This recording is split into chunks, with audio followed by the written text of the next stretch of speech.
It's a pleasure to have you all here today. I'm Anthony Cerulli, and I'm the director of the Center for South Asia, and I teach in the Department of Asian Languages and Cultures here at UW-Madison. I'm pleased to welcome you here to the first Thursday lunchtime lecture of 2020-21 of the 2020-21 academic year. It's noticeably different this year than it has been in recent years, as so many things are in our lives these days, but I'm really grateful to the International Division, and especially to my colleagues in the Center, Associate Director Sarah Beckham, Andrea Fowler, and Ryan Dowd for getting everything together to move the series online. That was no easy feat, and so it's really terrific that we're able to do that now and to do it so quickly at the start of this semester. There's a lot more to say about the business of the center, but that's not really why we're all here, obviously.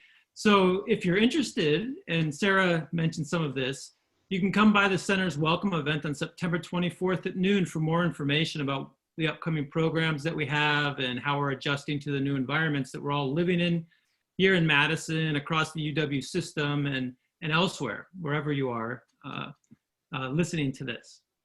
So now let me say a few words about our speaker for today, Professor Tracy Pintchman. She's a professor of religious studies and director of the Global and International Studies program at Loyola University, Chicago. Professor Pintchman is an expert on a number of things that involve, broadly speaking, the study of religion, gender, and ritual in South Asia. And the significance of her work has been recognized by prestigious fellowships and grants from the National Endowment for the Humanities, the Mellon Foundation, AIIS, the American Institute for Indian Studies, Women's Studies, the Women's Studies in Religion program at Harvard University, and other organizations. Most of Professor Pintchman's work has focused on India and Indian literatures, and she has, or I should say a lot of Professor Pintchman's work has focused on India and Indian literatures, and she has published widely on Hindu goddess traditions and women and Hinduism in numerous articles and book chapters, 5 edited volumes, if my calculations are correct, and 2 books, The Rise of the Goddess in the Hindu Tradition and Guests at God's Wedding, Celebrating Kartik Among the Women of Benares. Those are the titles of the 2 books. In her most recent book project, Tracy looks at transnational Hinduism, and I believe that's what she's going to be talking, this project, I believe that's what she's going to be talking about this afternoon. Before I turn it over to Tracy, I hope you'll indulge me in just another minute or two while I delay the start of the presentation just to say a couple more things about Professor Pintchman, or Tracy, as I've known her for the last, oh gosh, I don't know, let's just say many years. Yeah, 28. You did the math, 28 years, it's a long time. Having Tracy kick off this lecture series is especially meaningful to me. She was my undergraduate advisor at Loyola Chicago, and she was really absolutely instrumental in opening my mind and my eyes to the importance of the study of religion and ritual and Asia, really. And I really had no clue that eventually I'd have an academic career when I enrolled in her courses on Hinduism and Buddhism way back then. But within days, within days of studying these traditions with her, I knew that the political science degree that I was pursuing wasn't going to be enough for me. I wanted to know more about Hinduism in particular, and about Indian history and literature and languages, in large part because Tracy was, and I'm sure she still is, an inspiring, challenging, and enlightening teacher. I think, Tracy, you were brand new to Loyola and fresh out of grad school when you arrived, if my memory serves correctly, when I took that first class. And when I promptly declared religious studies as my second major, I asked you to be my advisor. And I imagine that I must have been one of your very first, if not your very first advisees, I think. So I took as many classes as I could, every class that I could with Tracy, always Dr. Pintchman back then. And I wrote a senior thesis with her. It was analyzing the philosopher Shankara's commentary on the Bhagavad Gita. And my recollection of those days working on that project was that it was very, very hard for me. Tracy taught me how, to write academically, how to read texts, and how to write and rewrite and rewrite and rewrite again and again. and the importance of revision in thinking through your ideas and your arguments. So after I graduated, I did a number of things, had several odd jobs, and decided to go back to graduate school. And when I made that decision, Tracy continued to advise me through 2 more schools, one of which brought me back to Chicago, but on the South Side this time.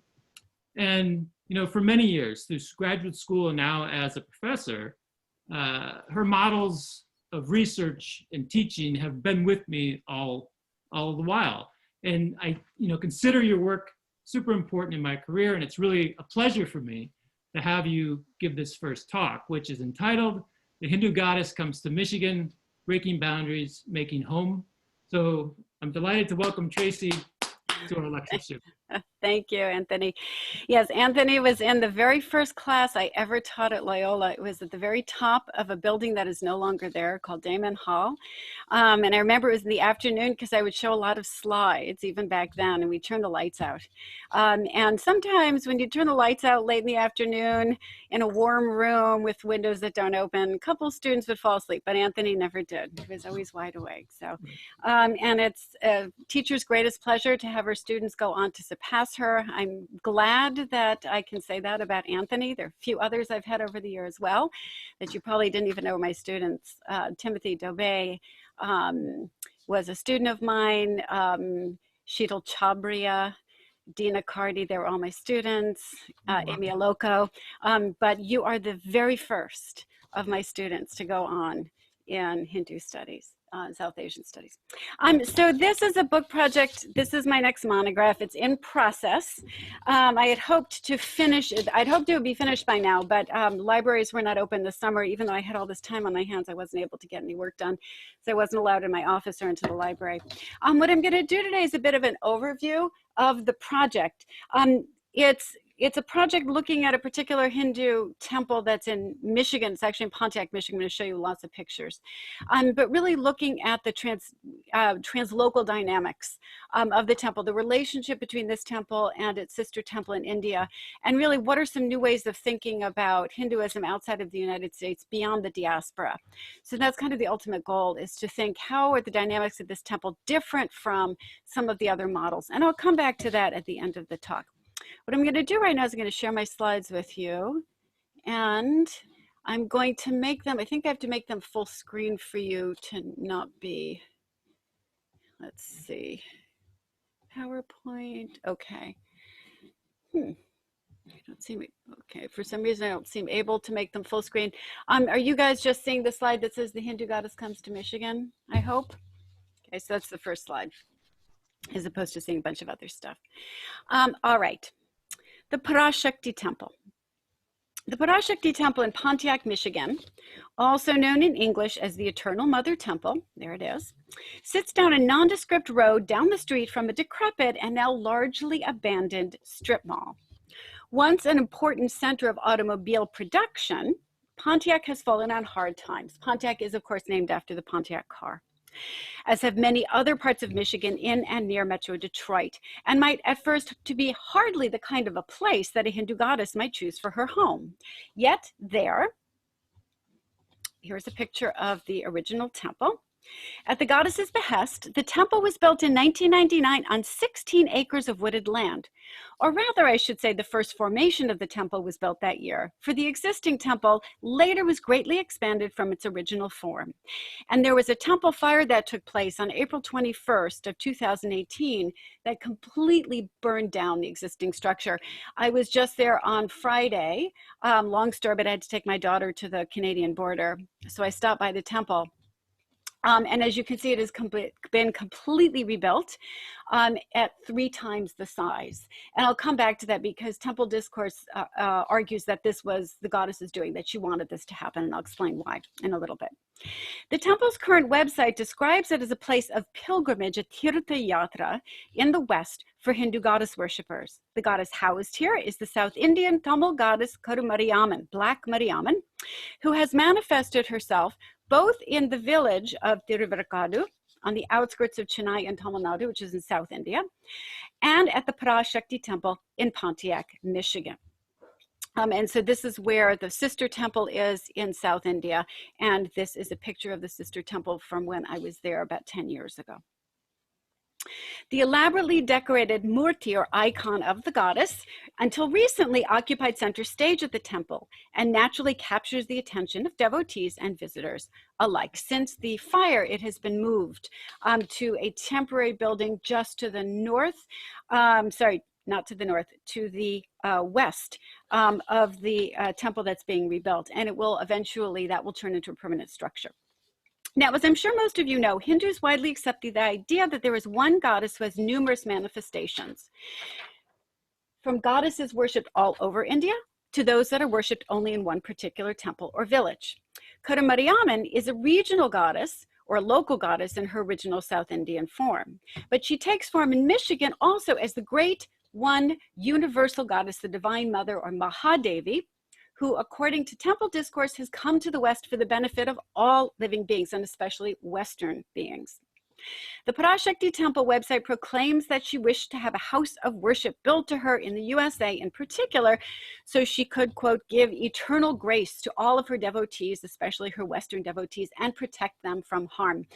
The installation of her murti, her image, came on Vijayadashami, the victory 10th of the year 1999. For those of you who know something about Vijayadashami, it's the day in which the goddess is said to, in a particular text, conquer evil.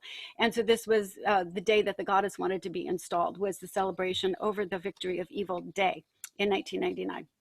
The completion of the original shell of the temple just before the turn of the millennium was deliberate, as the goddess reportedly asked to be installed in this key historical moment, specifically in order to bring her protective powers to the West at the dawn of the 21st century.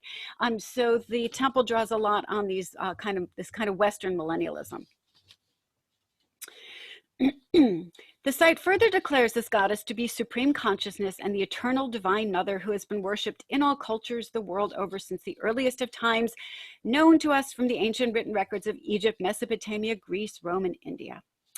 Hence, the language describing the goddess of the Pontiac Temple deliberately breaches religious, historical, cultural, and ethnic boundaries and universalizes both the goddess's nature and the reach of her power. Like many other American Hindu temples, and there are now many in the United States, the Parashakti Temple has a governing temple committee. However, it is the only American Hindu temple of which I am aware where more than half of the members of the governing body are not of Indian descent, but instead are Caucasian or African American.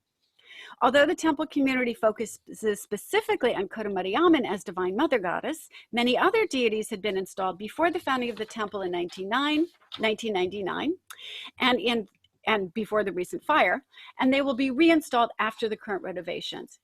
They will do so, however, not as a result of committee discussion, as is true at other American Hindu temples, but instead by the perceived direct command of the goddess.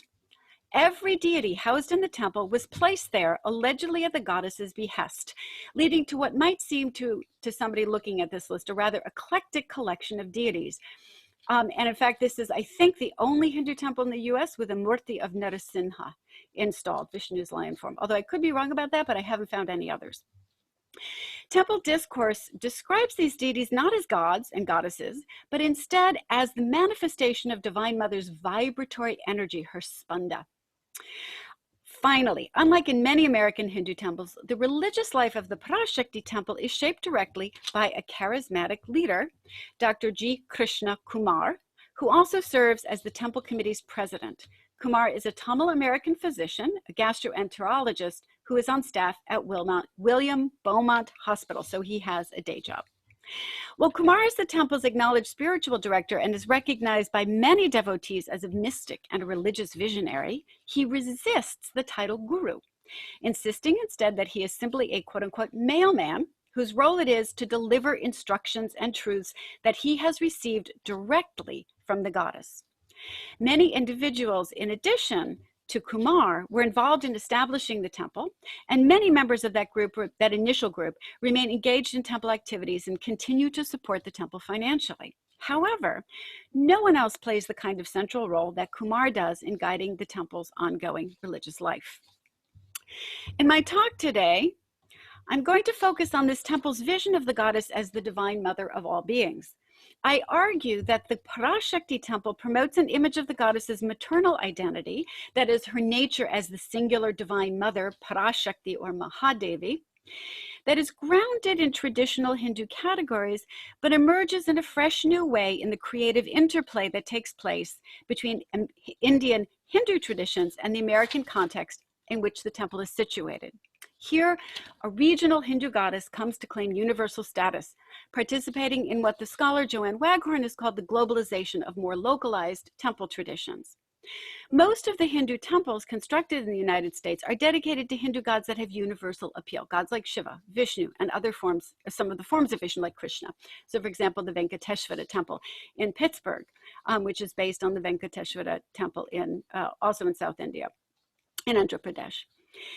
These are deities whose identity is rooted in texts and traditions that are Sanskritic, meaning they're described in texts written in Sanskrit, the liturgical and scriptural language of Hinduism.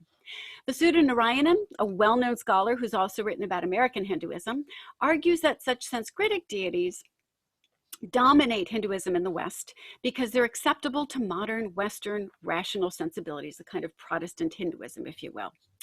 Waghorn, however, sees something new happening in Hindu temples worldwide.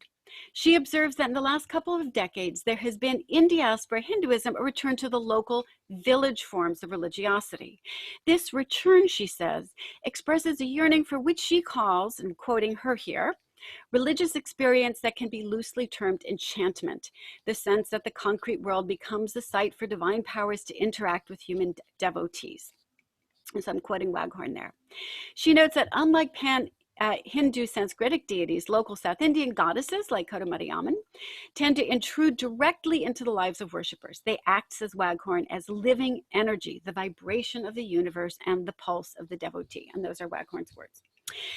Now, in Michigan, devotees tend to view the goddess who has taken up residence at the Parashakti Temple just as this kind of living presence, who shares many characteristics of goddesses in village Hindu culture. Indeed, temple devotees describe the Parashakti Temple as a place of miracles, healings, and visions, which are fundamental characteristics of village and local goddess traditions in India. At the Parashakti Temple in Michigan, however, this local goddess has not just relocated or moved from one place to the other. Instead, temple discourse creates her anew. In Pontiac, the goddess manifests herself in a way that is suited specifically for this unique context and the roles she is to play in this context. This is where what I see happening at the Parashakti Temple is different from what Waghorn describes and from what Vasudha Narayan describes. Today, I'm going to look at three of the goddess's functions that emerge as especially important in the Parashakti Temple's presentation of the goddess as divine mother. Her role in creativity or procreativity, so that I'll look at first. Her role in protection, I'll look at that second. And her role in compassionate nurturing, especially in this case, spiritual nurturing through the offering of her grace. And that is language that is used frequently at the temple. And so I'm going to look at her as procreator or creator, protector, and then giver of grace. And these three aspects of her are absolutely fundamental to the role she plays and her identity at the Parashakti Temple. While many Indian Hindu traditions associate these three functions with mother goddess figures, I will emphasize ways that the Parashakti Temple reconfigures them to suit the Michigan context. Okay, so first I'll look at her as procreative, her nature as creator or procreator. All right. While the Parashakti Temple is recognizably Hindu and specifically South Indian in many ways, it does not situate itself squarely within any particular lineage of Hindu thought or devotion. This is unusual. In most temples, you have a lineage, a particular lineage in which the temple situates itself, and the theology of the temple is based on this lineage. This does not happen at the Parashakti Temple. Instead, theological instruction, that is the discussion of the nature and actions of the divine, that the temple promulgates, shares many features with broader Hindu thought. Yet here, such instruction continues to unfold in a process of ongoing revelations that Kumar experiences as direct communications from Divine Mother, revelations that he then transmits to the temple community. So the theology here is completely unique to this one temple. The goddess reveals her will to Kumar and to others, who then translated to the community, the community of devotees at the temple. So this is a complete unique theology. So what is that theology? So I'm getting a little technical here. I will explain these terms for those of you to whom they're not familiar. All right, so in terms of at the highest level, Karumariamman is said to be divine, pure, eternal consciousness and the source of all other gods and goddesses. In a video recording of a talk that was posted on the temple's website in 2013, Kumar explains the production and evolution of material creation in terms that he attributes to direct revelation. So this is the way things happened because the goddess told him so. Okay. Divine Mother has, he says, narrated this to him directly. He explains the goddess's ultimate transcendent nature as Parabrahman, the highest form of the divine, beyond all attributes. As Parabrahman, she gives rise to Nirguna Brahman, which is the goddess's nature with attributes but no form. From Nirguna Brahman evolves Saguna Brahman, the divine with form, from which evolves her form as Mahamai. As Mahamai, Divine Mother both conceals her higher dimensions and projects the material universe forth from her divine unmanifest body. Because she wishes to experience herself, she then becomes Bindu, the point of eternal creation, which begins to oscillate and, through this oscillating or vibrating energy, generates extreme heat. This heat energy then transforms itself into matter, and that is the start of the physical universe. Kumar likens this oscillating or vibrating heat energy to the birth contractions of the laboring maternal body. So that imagery of natural birth is borrowed here. Okay, so what does this mean? There is a direct progression from unmanifest non-material to laboring mother goddess to manifest material realm. There's a direct line from that which transcends the material to the material. And here's the main point. This account of creation, revealed directly from the goddess herself, according to temple discourse, suggests there is no ultimate distinction between divinity and materiality. Now, in Shaktism and general worship of the worship of the goddess and goddess traditions, it's not unusual to have this kind of embodied theology.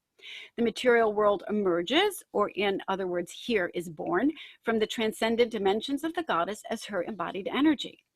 Hence, matter is divine power made manifest, and this means that divine power permeates the material realm. Many aspects of this account of creation overlap with accounts of creation that we find in other Hindu texts and traditions, but Kumar insists that this one alone is true because this one comes straight from the mouth of the goddess herself. And this theology of creation here leads to a kind of particular, what I call a material theology in the temple. The things that are in the temple are charged, they are full of divine energy in ways that things at other places are not, because the goddess has chosen this particular spot to be her point of a special focus and concentration. I'll come back to that in a little bit.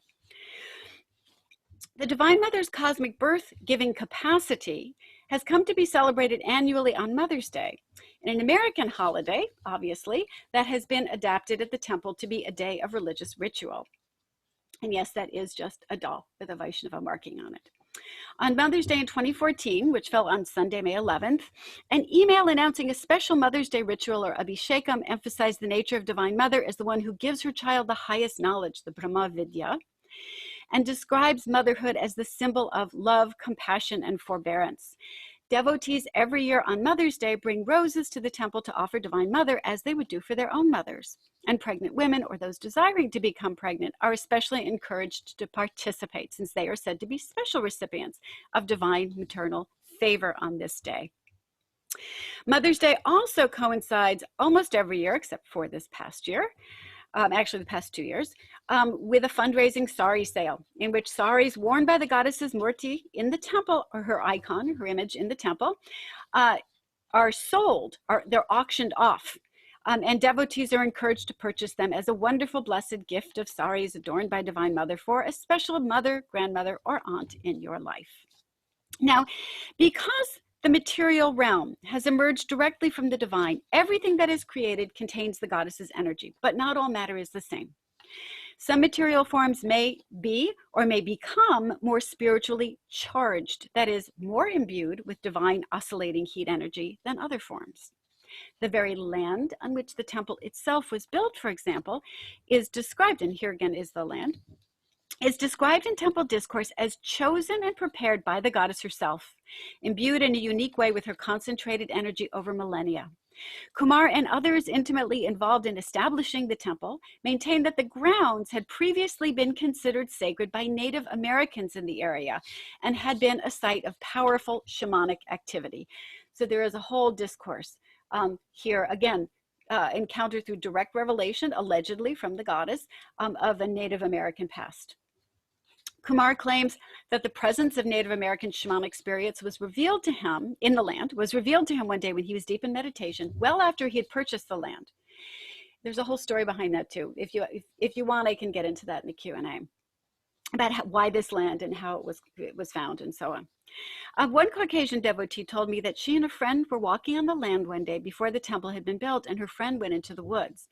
This person came out a few minutes later frightened because she'd heard the sound of drumming in a particular pattern, as well as voices singing in a language she'd never heard before. Sounds that this devotee understood to be the music and voices of Native American spirits still inhabiting the area. Kumar recounts that the goddess herself had been present in the land for centuries and had been preparing it, setting up the shamanic spirits that he argues are still present in the land around the temple. And several temple devotees have reported seeing deer with big horns on the ground that they argue are the spirits of these Native American shamans. Okay, so here we see a process of indigenization, right? Connecting the Hindu past to the Native American past. The land's connection to its alleged Native American past has become well established as part of the public narratives about the temple. For example, a column that a temple devotee named Pamela wrote for the first newsletter on the temple's mystical origins. She notes, quote, local Native American Indians were drawn to the power of the land and selected it for their sacred worship site. Several devotees have commented on feeling the presence of those ancient spirits. She writes further that modern-day visionaries have also been attracted to the land's power and sacred past. We at the Eternal Mother Temple believe the Holy Land is aligned with various planetary and star systems in such a way so as to heighten the energies of the present-day site. And many people have referred in temple discourse, speak of the temple as a vortex and as the line to the goddess as having a faster cable if you're at the temple, right? So borrowing this language from our technological present. Okay, so we see here that there's a reconfiguration of the notion of the goddess as creator and procreator. There's an attempt to ally the stories of her with not only the stories of a Native American past in the United States, to adopt American festivals to her worship, and also to argue that there are places and objects that are special, are specially imbued with her power, and that the most concentrated form of her power is right here at this very spot where the temple is built. Okay, second, divine protection. So the goddess is creator, but she's also a protector. Kumar has noted on several public occasions that Divine Mother orchestrated the construction of the temple because the world would go through a catastrophic period during the first 2 decades of the 21st century. And I can tell you that part certainly seems to be true. The temple, he said, would function to protect humans and the earth from the worst of the potential disasters. Okay, and I'll talk about this in a few minutes, but one of the reasons given for the recent fire is that the structure existing at the time in 2018 needed a refresh to handle what was coming down the pike. And when I was just at the temple on Friday, very briefly, because of COVID, outside with masks on and so on, Kumar basically said, see, COVID would be much worse if the temple hadn't burned down and been rebuilt. It was not in the process of being rebuilt. On the 10-year anniversary of the temple's installation in 2009, Kumar wrote, and this is just from it was a big function at the temple to celebrate the first 10 years in 2009. We are so fortunate and blessed to be able to be part of Divine Mother's plan to have her cosmic aspect installed on Earth so the Earth can be protected from major asura or demonic forces. As the Mother foretold, many tragedies have happened in the world, and he names some of those tragedies. Of course, many more have happened since 2009, COVID notwithstanding. So I'll go to the bottom. Other tragic events that are foretold and are supposed to happen in the next decade will also be mitigated a great deal by Divine Mother and her various manifestations due to proper installation of various cosmic aspects of her at our temple with her kindness and blessings and grace. So protection is very much part of the plan.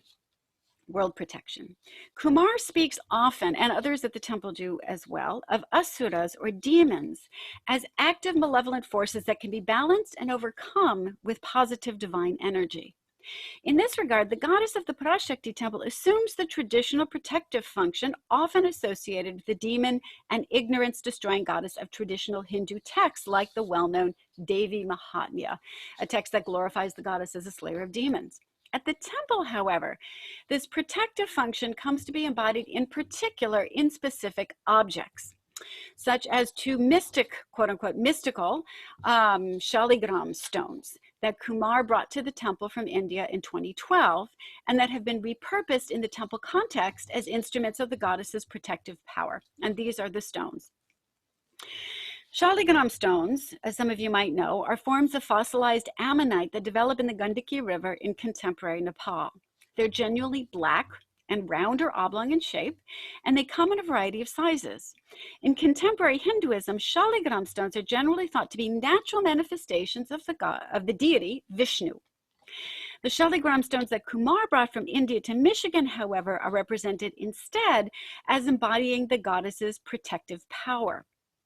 Kumar claims he received the shaligrams directly from a Hindu religious practitioner and had them ritually enlivened in India at the goddess's behest before bringing them to the temple to ward off all evil energies. And for those of you, if you've been counting the number of swirls on the two shaligram stones, you'll see that there are 27 total. 13 on one and 14 on the other. And the reason for that is because there are 27 nakshatras, there are 27 minor constellations, and everybody who is born in the world is born under one of them. So they make up a complete zodiac. And so the 27 nakshatras are for everybody in the universe. So these stones radiate protective energy from Pontiac out to every single person in the universe. For those of you, by the way, who've ever wondered, 27 times 4, the reason 108 is a sacred number. It's 27 times 4. So it's a number of wholeness and completion, all space, all time.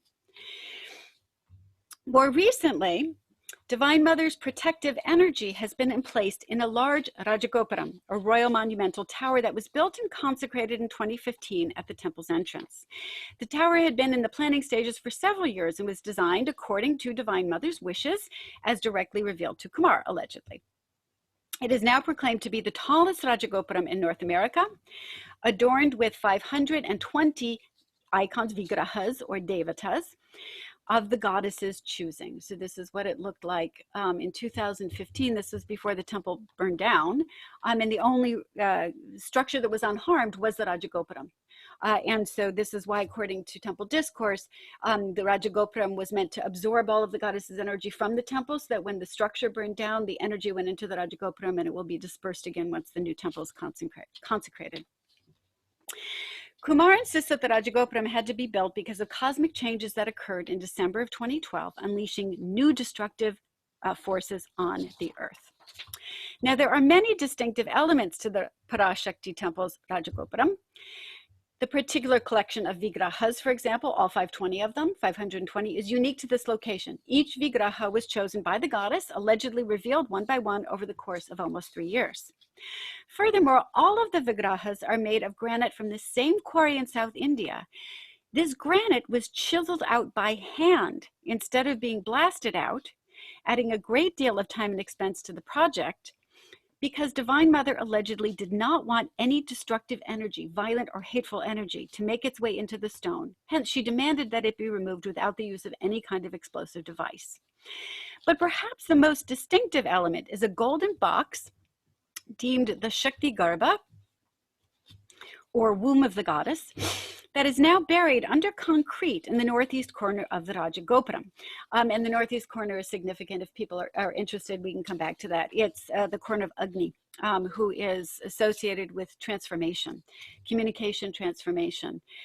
He is the deity of fire. In 2013, Kumar had this box made in India and deemed it the Shakti Garbha, or womb of Shakti, the goddess, allegedly at the goddess's behest. It contains 25 chambers representing, for those of you who know, the 25 tattvas of Prakriti. That is the 25 constituent parts that in some strands of Hindu philosophical thinking are said to make up the totality of the created universe. Altogether, these 25 chambers contain 60 substances that Kumar and others collected in India and brought back to the temple. These include Vaishnava, Shaiva, and Shakti temple symbols, such as the small trident you see here, tiny metal conch shell, and chakra, for example. Soil from various natural bodies, like anthills, lakes, mountains, and oceans, gems and metals, and other sacred and natural objects. Parashakti Temple Discourse maintains that the Shakti Garbha installed under the Rajagopuram is the divine womb that contains creation in microscopic form, and is therefore all that would be necessary to recreate the universe if it were to be destroyed. Temple talks, temple literature, and the temple's main website also equate the Shakti Garbha with the Ark of the Covenant, described first in the Hebrew Bible and elaborated in later Jewish and Christian sources. In Exodus 25, so now I'm going to turn for a minute to Western biblical sources. In Exodus 25:10-22 in the Hebrew Bible, God is said to reveal to Moses instructions for making a receptacle to contain the stone tablets on which were to be inscribed and later reinscribed, after the originals were destroyed, the 10 commandments that were proclaimed at Mount Sinai. This became widely known as the Ark of the Covenant, with the term Ark or Ahon here indicating a chest or a receptacle. Numbers 10:33-36 claims that the Israelites carried the Ark with them when they left Sinai. God also journeyed alongside the Ark and the Israelites in the form of a cloud. Hence, also we find accounts of miracles that occurred alongside the Ark and protected the Israelites in their wandering before the Ark came to be installed in the first temple in Jerusalem. In parallel fashion, the Parashakti Temple portrays Divine Mother here as channeling her power through the Shakti Garbha and radiating it outward through the Rajagopuram to keep her devotees safe from harm. So here you see, so we saw in the first part, the creative and procreative function of the goddess being adapted to the American context. Here we see in the second, the protective function being adapted and recreated, created in a new way, also to make sense of the particular location in Pontiac. And then finally, I'll talk about her grace. Finally, as Divine Mother, the goddess seeks to nurture her devotees and shower them with grace. The reception of divine grace in this context, however, is presented in a very particular manner. In a public talk that Kumar gave in 2013, he noted themes that I have heard numerous times over the years in which I have been involved in the temple, which is now 12. I first went there in 2008. Kumar says, grace comes by your devotion, by your worship, by coming and doing. Ultimately, it goes back to sacrifice. What's dearest to you, you give to her, meaning the goddess. And she gives 1,000 times more to you. She always tells me, and this is him speaking, quote, I prepare the food. So he's speaking as the goddess. The goddess says, I prepare the food. If anyone comes to my house, there is food placed in front of them. But Kumar says, consumption comes from you. You have to take the food and put it in your mouth and consume it and digest it. That is purely up to you. That comes from sacrifice. To consume it, you have to show your love and your devotion. Okay, so that's Kumar explaining this notion of grace.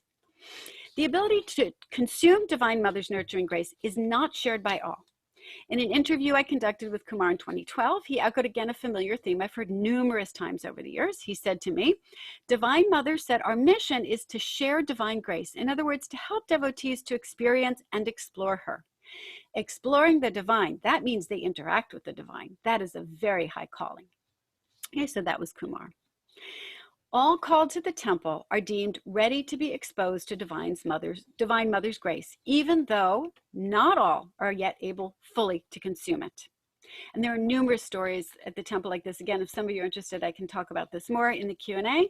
Numerous stories of people driving up and they can't see the temple, or they come and they can't open the door because they are not ready to receive Divine Mother's grace. Her grace is made available in concentrated form only in her temple home in Pontiac, where she is embedded in the very materiality of the temple, the land on which it was built, and the objects that are housed there.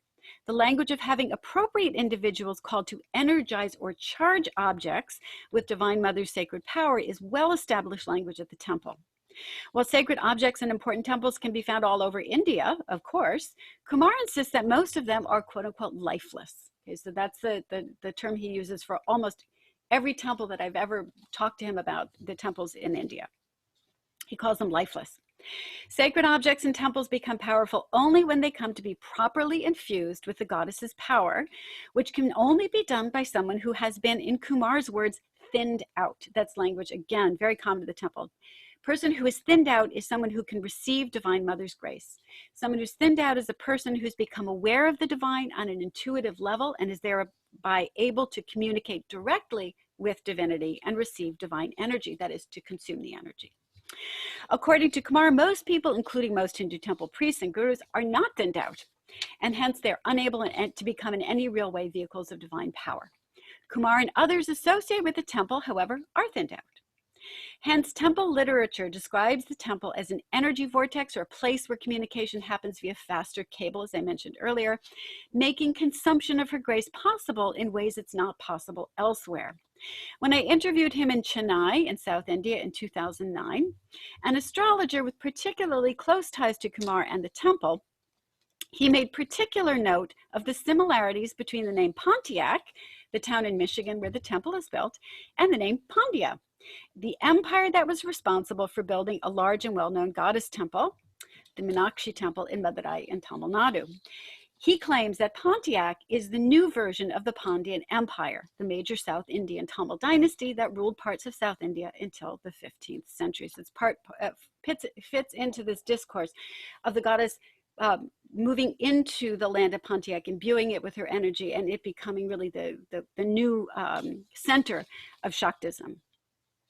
This narrative has been put to service in explaining the fire that destroyed part of the temple in 2018 and is now being rebuilt. When I was there in October 2019, I met with Kumar and several key devotees to ask them specifically about why the fire had taken place. In every case, I was told the fire could not possibly have happened if the goddess didn't want it to happen. There were two primary reasons, according to those with whom I spoke, for her desire to destroy it at the time.